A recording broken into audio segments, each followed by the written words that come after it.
done the Marvel thing and you've done the DC thing. What do you think is the biggest difference between the two universes? Oh man, I mean, there's actually quite a few. I think DC, well, Action Comics, Detective Comics, but let's just say DC, obviously, Superman and Batman, as far as I know, when they were created as characters, I don't think that anybody was thinking, oh, we're universe building. They were their own thing. They were you went on a Batman story or you went on a Superman story, and so on and so forth with all those various characters. Stan Lee, I think, had the benefit of reading all of that stuff, and then when he was this upstart kid, wanted to create his own comics. He not only put them, another difference being that, a lot of, although Billy and Captain Marvel Shazam are Philadelphia, well, Fawcett City, but Philadelphia based, and there are other DC characters, obviously, Gotham, Metropolis, these are fictionalized versions of the real world. Stan put all of those characters in actual New York and all that jazz. And I think he was, he was building on really the foundation that all of those incredible writers and artists of old had already done, and then he was like, oh, and maybe I can do this to it as well, and I can bring this around, and characters crossing over into each other's stories more, and all of that, which everyone does now, and there's big universe and all that. But I do think that's kind of a big market difference. These were really cool, big, iconic, standalone titans, if you will.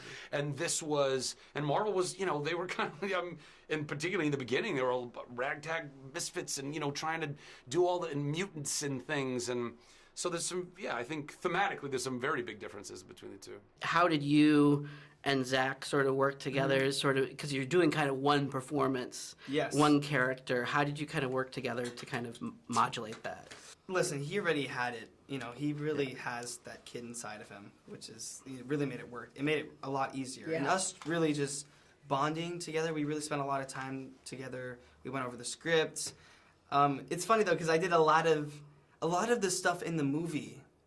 I did those scenes as an audition, and I was like, okay, I don't get to do that in the movie. That sucks. So then he did it, and it was like, oh yeah, I remember that. That's kind of funny. So we did it in the audition room together, and it was funny going back and forth, watching him do it, and then he's watching me do it.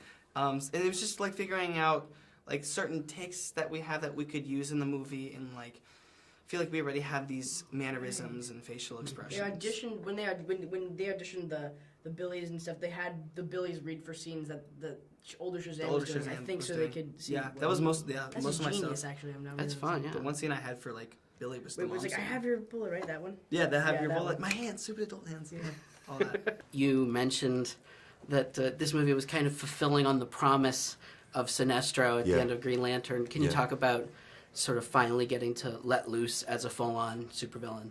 Yeah, great fun.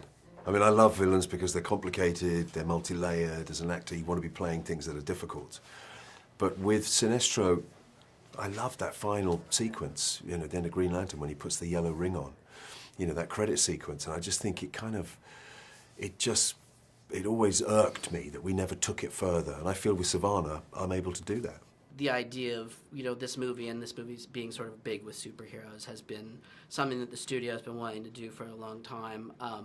How did this one sort of evolve? I know Jeff Johns was involved and participated a little bit. Can you just tell me about the evolution?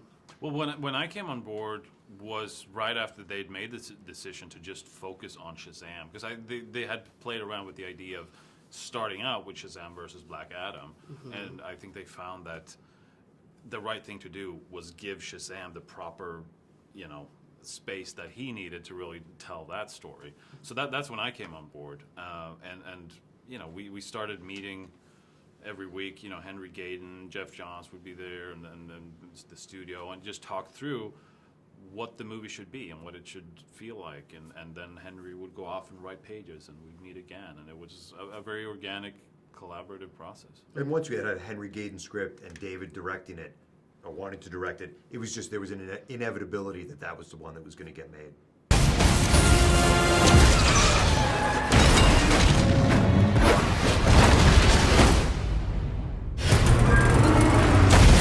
Dude, did you see that? Yeah, you electrocuted a bus and almost killed these people.